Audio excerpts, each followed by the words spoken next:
بڑے مفسر ہوں گے، جبکہ میرے بارے میں یہ حقیقت نہیں ہے، اللہ کا طالب علم ہوں، مفتی یا عالم یا مفسر یا محدث تو وہ حضرات ہیں جنہوں نے رات دن قال اللہ و قال الرسول کی بلند کرنے میں اپنی جان، اپنا وقت اور اپنی تمام تر خواہشیں اللہ کی رضا اور نبی کے طریقے کو حاصل کرنے کے لیے اور نبی کی سنتوں کا احیا کرنے کے لیے، ان کو زندہ کرنے کے لیے رات دن ایک کر دیا۔ اس کی مثال آپ جانتے ہیں، آپ کے گنگوں میں مرحوم حضرت مولانا ہمارے استاد محترم شیخ الحدیث اور مولوی نہیں، عالم نہیں بلکہ علامہ کہیے، حضرت مولانا مفتی وسیم صاحب مرحوم رحمۃ اللہ علیہ، جن سے ہم نے بخاری شریف پڑھی ہے، اور سہارنپور میں جائیں گے آپ، میں قریب کی بات بتا رہا ہوں، حضرت مولانا شیخ یونس رحمۃ اللہ علیہ جو محدث کبیر کہلائے، اور یہاں تک کہ ہے کہ 1500 حدیثیں حضرت کے حفظ قرآن کی طرح یاد، سند کے ساتھ، ایک تو حدیثیں یاد ہوں ایسے سنا دیں، لیکن سند کے ساتھ ان کی سند کن کن راویوں سے اور کن کن صحابہ کرام سے ملتی ہے، باقاعدہ حضرت کا بہت بڑا مقام ہے۔ تو خیر بات لمبی ہو جائے گی، تو میرے لیے تو آپ دعا کریں کہ اللہ تعالیٰ میرے علم میں بھی اور اللہ پاک آپ کے سننے میں بھی ہم دونوں کے کہنے سننے سے زیادہ ہم دونوں کو، ہم سبوں کو، اور ہر ایمان والے اور ہر ایمان والی کو، بڑوں کو، بچوں کو، عورتوں کو اللہ پاک کہنے سننے سے زیادہ عمل کی دولت سے، اخلاص کی دولت سے مالا مال ہونے کی خوب توفیق نصیب فرمائے۔ سب کہہ دو آمین۔ میرے ایمان والے بھائیوں، سبق ہے میرا آپ کا، وعظ نہیں، تقریر نہیں۔ دوسری بات یہ بیان اعلان کے ذریعے سے آیا نا، تو بیان بھی انہیں کا کام ہے۔ ایک طالب علم کیا بیان کرے گا؟ ایک طالب علم تو اپنی معافی الضمیر کو آپ کے سامنے رکھتا ہے۔ میں بھی دعا کروں، آپ بھی دعا کریں۔ حضرت امام موصوف قاری صاحب نے جو نماز میں رکوع تلاوت کیا ہے، بس اسی پہ مجھے بات کرنی ہے، یہی میرا موضوع ہے اور ہونا بھی چاہیے۔ نماز میں جو صورتیں ہم پڑھ رہے ہیں، سن رہے ہیں، اگر ہم کو ان کا پتہ چل جائے کہ ان میں کیا بیان ہے، جو امام صاحب نے بھی پڑھی ہے عشاء کی نماز میں سورت پہلی رکعت میں کون سا سبق ہے، کیا مطالبہ ہے، اور دوسری رکعت میں ہم سے کیا مطالبہ ہے، تو میں دعوے کے ساتھ کہتا ہوں اگر نمازی ہم لوگ اسی پر دھیان دے لیں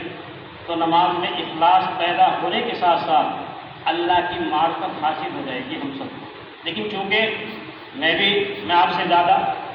آپ تو میرے نزدیک بہت معتبر ہے الحمدللہ، بچہ، لیکن میں اپنے آپ کو مخاطب کر کہتا ہوں ٹھٹی ٹٹائی نماز ہے وہی، نہ یہ پتہ کیا پڑھ رہے ہیں، بس وہ حافظ ہیں اور آپ سامنے ہیں، سننے والے ہیں، پتہ ہے نماز پڑھ رہے، اللہ کو کیا ہے، کیا مطالبہ ہے، کیا کہا جا رہا ہے، اللہ ہم سے کیا کہتے ہیں، کیا مطالبہ کرنا چاہتے ہیں، یہ ابھی ہمارا دھیان اس طرف گیا ہی نہیں۔ جس دن بھی چلا جائے گا تو پھر نماز میں یہ جو کل دیکھنے میں آیا وہی بات میں دوہرا دوں، اور میں اس میں کوئی شرم محسوس نہیں کرتا بتانے میں، کہیں بھی ہو، میرا گھر ہو، باہر ہو، کہ میں نے پہلی مرتبہ دیکھا کہ یہ جو چھوٹے چھوٹے بچے بیٹھے ہیں، آپ نماز میں لاتے ہیں، بالکل اتنا سا بچہ کھڑا تھا میری رات کی شام میں، اور وہ پچھلا بھی بچہ ایسا ہی تھا، اس سے تھوڑا بڑا تھا، اور وہ میں نے چاہا بھی کہ میں یہاں نیت نہ باندھوں، چونکہ مجھے یہ ڈر ہوا کہ اگر میں نیت نہیں باندھوں گا تو مقتدی یہ غلط تصور جائے گا کہ مولانا مفتی صاحب آئے ہیں اور سب کو کہتے ہیں ہمیں سیدھی کرو، خود سیدھی نہیں کرتے۔ میرے دل میں یہ خیال پیدا ہوا، میں نے وہی نیت باندھ لی، اور نہ میری نماز ہوئی، میں تو یہ سمجھتا ہوں ان بچوں کی وجہ سے جو آپ لاتے ہیں، ان سب میں کھڑا کرتے ہیں۔ یاد رکھیے، کسی بڑے عالم سے فتویٰ لے لیجیے، پوچھ لیجیے، اور کہیں جانے کی ضرورت نہیں، اپنے امام صاحب سے معلوم کر لیجیے، انشاءاللہ بتا دیں گے آپ۔ یہ بچے لانا مسجد میں بالکل منع ہے، جن کو شعور نہیں ہے، انہیں ماں اپنی گود میں رکھے، جو پہلا مدرسہ ہے۔ یہ بنیادی باتیں ہیں، چھوٹی چھوٹی تقریر تو بہت سنتے ہیں آپ، یاد رکھیے گا، ورنہ قرآن میں سورہ حجرات میں لکھا ہے اولئک حبطت اعمالهم وهم لا يشعرون، یہ اللہ کا اعلان ہے، تمہیں پتہ بھی نہیں چلے گا، تمہاری عبادت ضائع ہو جائے گی اور تم سمجھتے رہو گے ہم نے نماز پڑھ ہے۔ اور کیجیے گا میری بات میں، یہ میں آپ کا آپ میرے، اگر ہم یہ عبادت کرنے کے لیے آ رہے ہیں اور یہ قابل قبول نہ ہو اور پرانے کپڑے کی طرح منہ پر لپیٹ کر ہمارے مار دی جائے تو بتاؤ کیا فائدہ ہوا؟ صبح میں بھی نکل رہا ہوں، آپ بھی نکل رہے ہیں کہیں کے لیے، روزی کے لیے، اگر اس روزی محنت پر اجرت نہ ملے تو بتاؤ کوئی جائے گا؟ سوال ہے میرا آپ سے، جائے گا کوئی؟ لیکن اجرت ملے گی، چونکہ پیسے ملیں گے تو دلچسپی ہے، پھر محنت بھی وہ جو محنت شاق نہ ہوتی ہے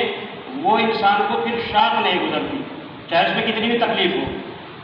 یہی وجہ تھی کہ صحابہ کرام رضوان اللہ تعالیٰ علیہ اجمعین کا جو اللہ نے سرٹیفکیٹ جنت کا دیا ہے قرآن کریم میں،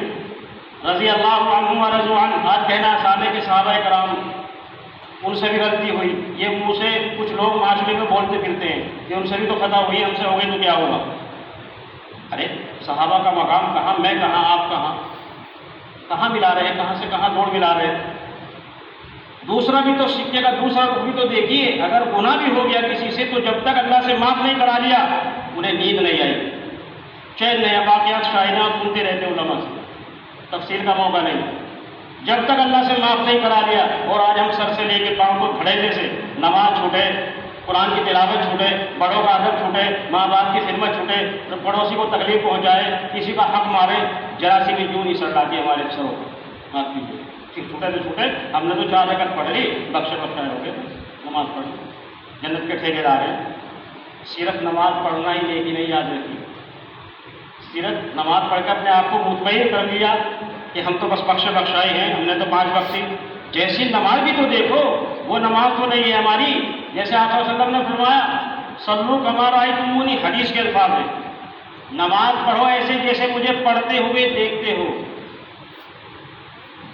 نیت بن گئی، حساب لگ رہا، باغ کا لگ رہا، کاشتکاری کا لگ رہا۔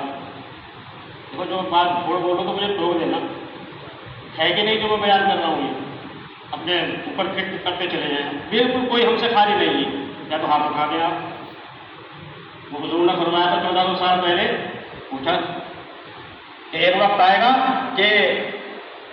نمازی بہت ہوں گے، مسجد پر ہوں گی نمازیوں سے، لیکن اخلاص نہ دارت، روایت موجود ہے، اخلاص نہیں ہوگا۔ اور یہ بھی فرمایا دوسری روایت میں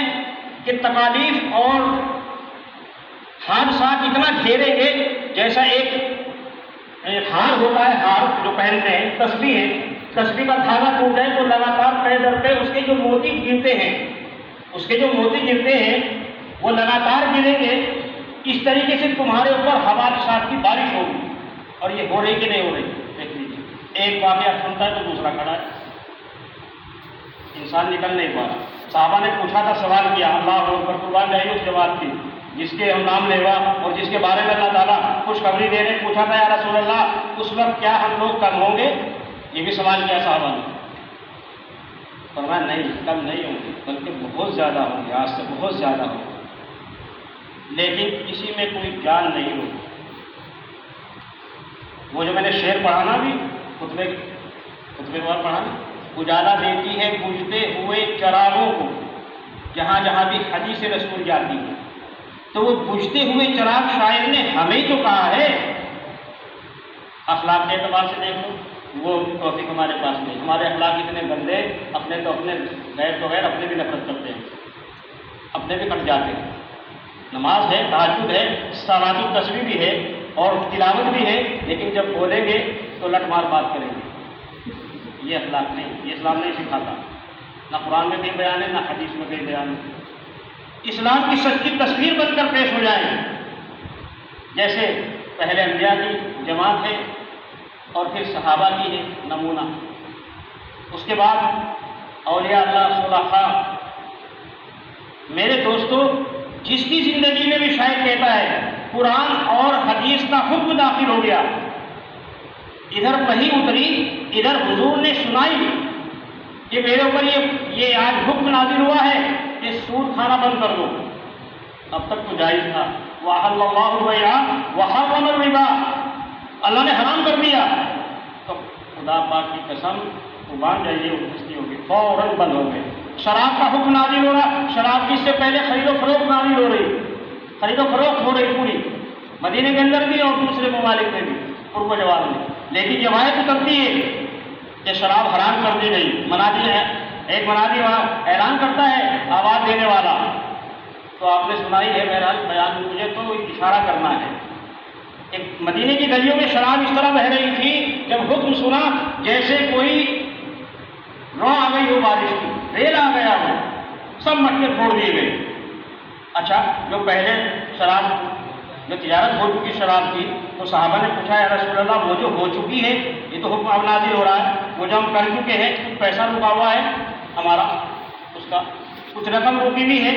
تو اللہ کے رسول نے منع فرمانے کہ وہ بھی حرام ہے، اب جائز نہیں ہے، ہو گیا، سب جواب ہو گیا۔ اللہ اکبر، اللہ اکبر۔ تو اس لیے میرے دوستو، میری آپ کی زندگی میں اللہ کا حکم کوئی بھی داخل کر کے دیکھو اور نمک انعام پالو، کوئی سوال ہی پیدا نہیں کہ اللہ کی مدد نہ آئے۔ یہ جو نہیں آ رہی ہے تو کہیں نہ کہیں کچھ کسر ہے ایمان میں، آخری جملہ پڑھا میں نے شعر کا، کہیں نہ کوئی کسر ہے، تو کمی ہے ترجمہ